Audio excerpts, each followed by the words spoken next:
Hey, what's up, everybody? Lawler here. Hope you guys all had a fantastic weekend. Obviously, this weekend is kind of the culmination of the off-season before RLCS. So today we're going to be talking about the very last tournament of the off-season, the ESPN Invitational, recapping that, and then kind of looking forward to the future of what's coming next. As always, if you guys enjoy the content, make sure you guys give the video a thumbs up and a like, as well as make sure to hit subscribe and turn on notifications. And if you'd like to support me further, all the links that are showing in rotation down here can be found in the description down below. Make sure you guys give those a like and follow if you want to support me further.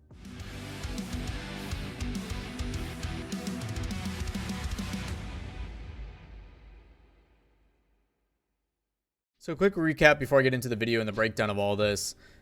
We had roughly $300,000+ in tournament money in the community that was divvied out between Codename Covert, the Euro Cup, Fusion, Salt Mine, Brawl 10K. There was APL had a Middle East and a Asian tournament. There was a bunch of community events in every single region that was divvied up by Psyonix to provide prize pool. And we just finished up with the very last one in this like $300,000 off-season tournament, which was the ESPN Esports Invitational. This one I kind of helped with behind the scenes. As you guys know, I have a little bit of a relationship with ESPN Esports, so they kind of asked me for some small things, but I try to remove myself from it as much as possible in the sense of letting them set it up, take care of the graphics, like handle all that stuff, just because after doing the brawl, quite honestly, I just didn't want to do it. Realistically speaking, it's a royal pain in the butt. Setting up a tournament, being an TO and an admin and the graphics and organizing all the players, it's a big headache. So I just basically try to sit back and enjoy it, as well as come in and just cast some matches and have a good time. So with that as a summarization of how it all worked, we tried to every morning do a pre-show for about a half hour that led into what was going to be happening. On Friday of this week, on the 24th, we had a pre-show that led into then the Group A stage, which was Rogue, Energy, Rat Enterprises, and Plot Twist. The top three ended up making it through. We talked a little bit about this in a previous video. And then Group B, which was yesterday or now 2 days ago when this video comes out, was Team Envy, Space Station Gaming, Alpine, and G2, in which G2 did not qualify. I know there was some frustrations on the subreddit about how the tiebreakers were goals for, so total goals all together.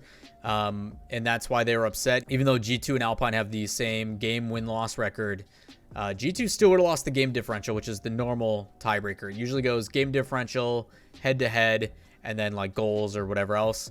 I assume the reason why ESPN went for goals for is because that's how they do it, like the World Cup and other football tournaments. And I could be totally wrong on that because I'm pretty removed from the football scene, as I am an American, and will claim ignorance on that one. But again, G2 didn't win any tiebreaker, no matter what. So I don't know why the frustration was on the subreddit. It's kind of ironic to me. A quick overview on how the event kind of broke down. In the first day in Group A, Rogue just came out hot out of the gate, ended up sweeping Energy, 2 overtimes in that, really back and forth. And then from there, it was kind of sloppy. There wasn't really a whole lot of dominance from any one particular team. Even though Rogue does go 3-0, their matches are relatively close. And to kind of break down the playstyles from things that we saw, Rogue, very fast, very aggressive. As a team, are looking stellar when it comes to a rotational play, everybody getting involved, including Kronovi. As a whole, I think Kronovi played extremely well over the course of the entire weekend. Energy started very slow and then started to ramp up.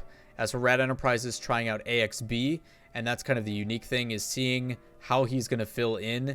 And again, slow start, but finally able to eke out a win. They started strong against Plot Twist, but from there, they didn't win a single series. I mean, they're going up against Energy and Rogue, both two rosters that have been together for a decent amount of time now. Energy obviously being the favorite, as they've won literally everything but one event in the Brawl 10K during this offseason. So Energy been looking absolutely stellar. I had a lot of really big, bold statements about them on the first day, and then they lost immediately. So of course, that's how Rocket League goes. As for Plot Twist, a lot of momentum and a lot of good foundations being made, but they still play like a rival series team where they're super susceptible to counterattacks. They push up a little bit too aggressively, and have yet to realize that in the RLCS level or the top tier level that they're going to be competing against here in these open events, you will get punished for any little mistake. So again, very big advantage to them getting the experience of this, but unfortunately for them, they are going to go 0-3 and don't get a win. Over to Group B, which people consider the group of death, and I'm going to have to move this up so you guys can see it. Envy comes out on top with Space Station right behind them. Same exact game differential, so technically tied here. And with that, it would then go to the head-to-head, which Space Station actually had, I think it was for goals for and then goals allowed. And I think Space Station allowed more goals. So Envy ended up being first seed. I think that's how that works out. Don't quote me on that, but I'm pretty sure that's what it was. A little bit different, which again, the pros had their frustrations with, which again, I find ironic. This is what I talk about, that maturity thing I mentioned last week. They physically signed up. They should have read the rules, and they just don't do it. They get upset at the tournament organizer because it's different when they're the ones that agreed to playing it in the first place and were sent a handbook of, these are the rules. This is the things that you guys should know. They just don't pay attention to it. And actually quite disrespectful in the Discord from some of the messages I saw. I would not be surprised if ESPN does not want to put up with that, and you see some big names that were very disrespectful not invited back if there is a next time. I honestly don't blame them. Again, pros like the consistency and the tendencies that are built, and even though the splits moving forward are going to have different formats every single time, I do agree and side with them. Things like game differential should be the first tiebreaker scenario, and that's a learning experience for ESPN. Obviously, they come from a different perspective in traditional sports as compared to non-traditional, but again, doing your due diligence does go a long way, so I don't think anybody's without criticism here. Team Envy, though, continuing very good play. The one big thing to note is this is now 8 weeks of G2 playing extremely poor, not making it into the next main event or the main stage. That article about Chicago, I think, is a very good read. I didn't go into too much detail, but there's some people in the comments talking about it. Situation of COVID basically making them unmotivated and how there's some other factors going into play. So I do recommend giving that a read. I do hope G2 starts trending the better direction. I think the biggest one that came out of this is Alpine Esports. They have a new addition in Mystic, who is their new coach. Used to be with Veloce. You guys have heard me talk about this very recently. But Alpine during the offseason has failed to qualify for a big event. Not even into groups, but just through open qualifiers, have not made it through anything, whether it be Covert, Brawl 10K, you name it. So this was really big for them. The ability to go toe-to-toe with a lot of these teams. Same game differential as everybody else in the top of their group. It's just they ended up losing one of their matches as compared to the other side. So I do think Alpine has a really good foundation as well, like Plot Twist, but they have the mechanics and the talent behind it as well. That team is super talented. Every player has the ability to go for stuff, but they lack confidence, and I hope Mystic is there to help them with that. Alpine as a team could really do some damage to a lot of these teams, and you see it in scrims, but you just don't see it on the field when everything's on the line, and I hope in time they get that. They don't really have much time to work with that because, you know, RLCS is next week, but Alpine is a very talented team. I think people should be mindful of them because they are a very, very skillful opponent. They just have to believe that themselves. So Alpine, I think, is the best out of it. Space Station looked pretty good. Obviously, Red's new edition started a little bit slow, and that can be said about every team, where teams just kind of started slow. But Space Station really ramped up after getting swept by Pine. Obviously, a lot of OTs in this one as well. Very similar to Energy. We saw a lot of parallel storylines based upon results over the cross of both groups. But Envy and Rogue, because they are the first place team, if we jump down into the playoffs, get a first round bye. So Envy was here, Rogue was here, and then the other teams, Energy and Rat against Space Station and Alpine, as you see at the bottom. Big ones out of the gate, Energy and Alpine, as well as Space Station and Rat Enterprises. If we look at Energy and Alpine, Energy started kind of slow. It looked like Alpine was really pressuring well. The next game, Alpine finally started to play a little bit more aggressive, and it ended up working in their favor, even though Energy kind of stole away the OT. And then we really saw it in Game 3, where Alpine was tired of sitting back. The entire beginning of the game was them basically sitting with sending one person forward to challenge. It disrupted the play, but then they had two players still on defense because no one was willing to commit because they were so afraid of everybody on Energy, rightfully so sometimes. But there was no follow-up, which just immediately gave possession back. Like, that one person you're basically sending to the Wolves, he gets a good opportunity, but then he's there to fight for himself, and there's no follow-up, and it just made Energy win. So, again, Alpine unfortunately eliminated it immediately after that best of 7, but they had capabilities, and this is what was good for Energy. They really started ramping up, and we'll get into that in their next series. Jumping down to the other match, Space Station versus Rat. Rat was just overwhelmed here. Space Station was just a better team. There's not a whole lot to say about it. They came out of the gate really well. Gimmick was pretty hot at the very beginning. They started the very first game with AXB challenging on the left wall. He denied a clear and then had a perfect pass midfield that Gimmick just threw away. I think Gimmick had a hat trick. He had 3 goals, one every 60 seconds. So 3 minutes in, he was already at 3 goals. So he was looking really freaking good. And then Space Station just adjusted well. Had a read on literally everything. Weren't afraid to fake challenge and kind of play it a little bit slow. Had possession on just about literally everything. And then just some of these pass plays that they had developing where they just launch across field and Reynolds would pre-flip off of a wall and just put it in back of the net. So Space Station looked really good in this series. They just kind of out-talented Rat Enterprises. But with that said, Rat Enterprises put up a pretty good fight. I'm excited to see what they do with the AXB because it is trending much better than I thought it was going to. The biggest one that Rat, to me, I think needs to take into account, Torment needs to be involved as much as possible. The reason why they were able to get wins in the first place is because Torment, at his capabilities, was able to slow it down, or he would go for a solo play or a flip reset, and it just adds one more player of dynamic that you have to worry about. So, again, Rat Enterprises, I think, good foundation so far, good start, but still has a lot to work on, and that's going to be expected with a brand new addition in AXB. Updating the semifinals, then we go to Envy and NRG, and Envy just looked flat.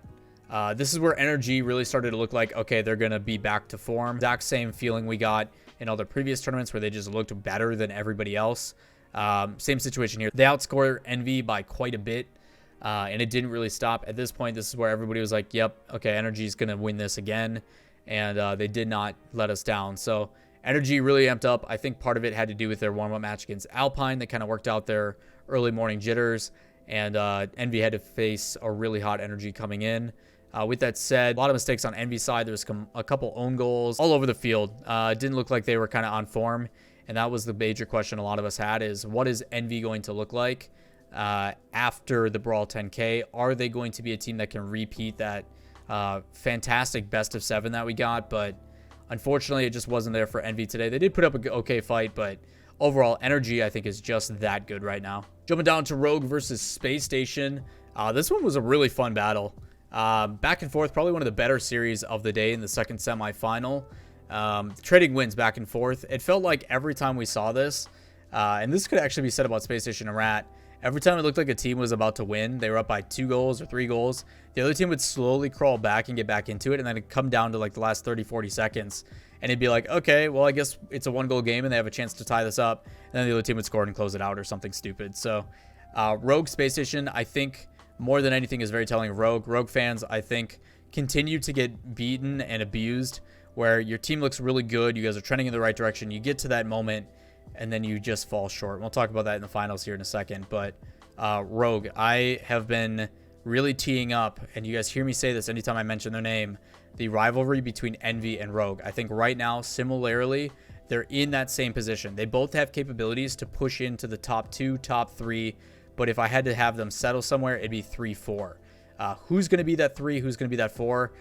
I think it comes down to how the guys are playing on the day, but right now, if I had to give results, it is a clear Energy at the top. No one is even close to them.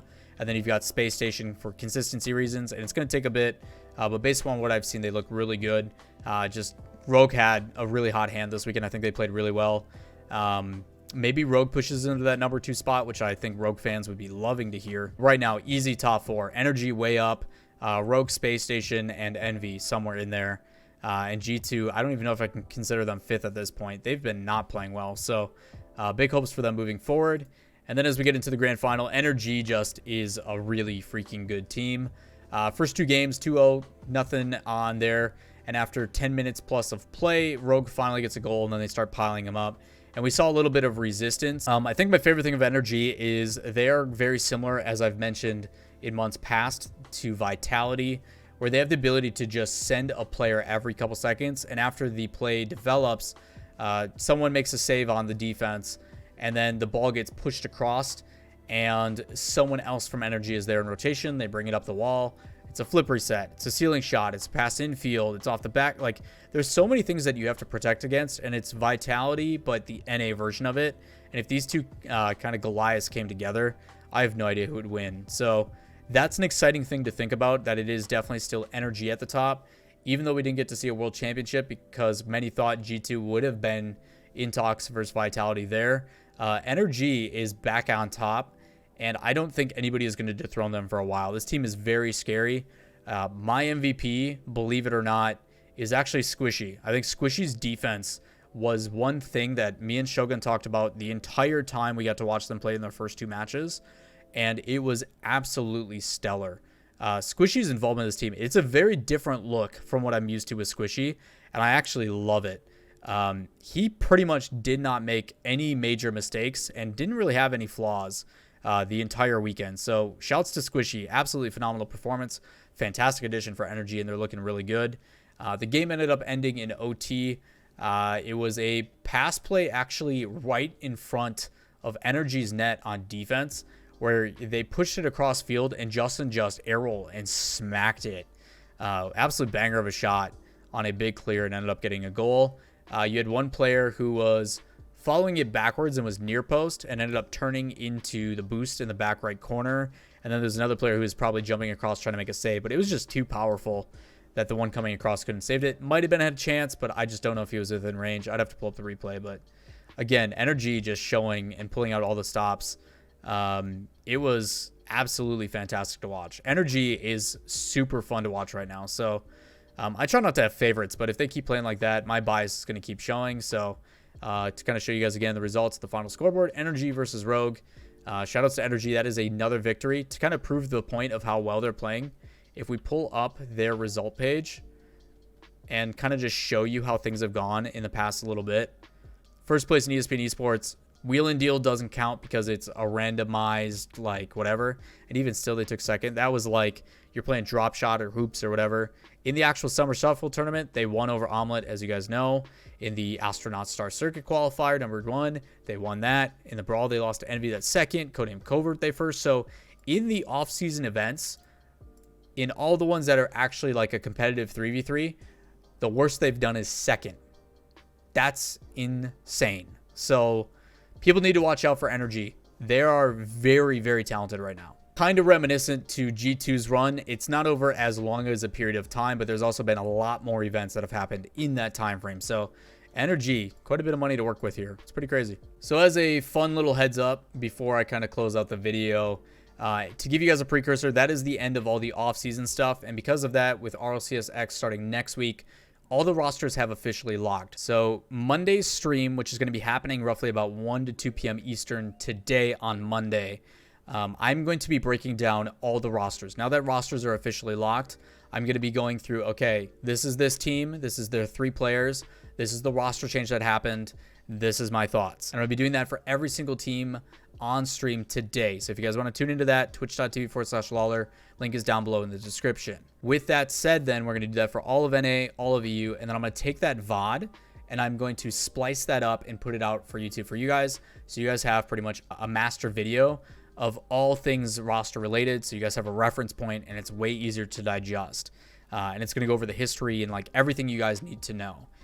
On Tuesday or Wednesday, I'm not exactly sure yet, there'll be another Q&A video because we haven't been able to read the comments in a while. So I'm going to go through the past like 3 or 4 videos and read a bunch of questions and answer those and elaborate on those, because a lot of you are actually really happy about a long form type of video. So I'm going to try to use those as a way to like make sure that I'm paying attention to what you guys are saying and answering questions while also giving kind of the stream vibe. I've talked about and will be talking about in that video kind of the reason why I delegate super succinct and like really fast digestible content on YouTube, but then on my Twitch it's more like elaborated kind of live content. So seeing if I can balance it both ways, but either way I'll try to accommodate you guys to the best of my ability. But again, if you guys have any questions, comments, concerns, drop those down in the comments below. I'll do my best to answer any questions that you guys have. And if you guys enjoyed the content, make sure you guys give it a like, thumbs up, as well as hit subscribe and turn on notifications. But I hope you guys have a great rest of your day, and we'll catch you next time. Peace.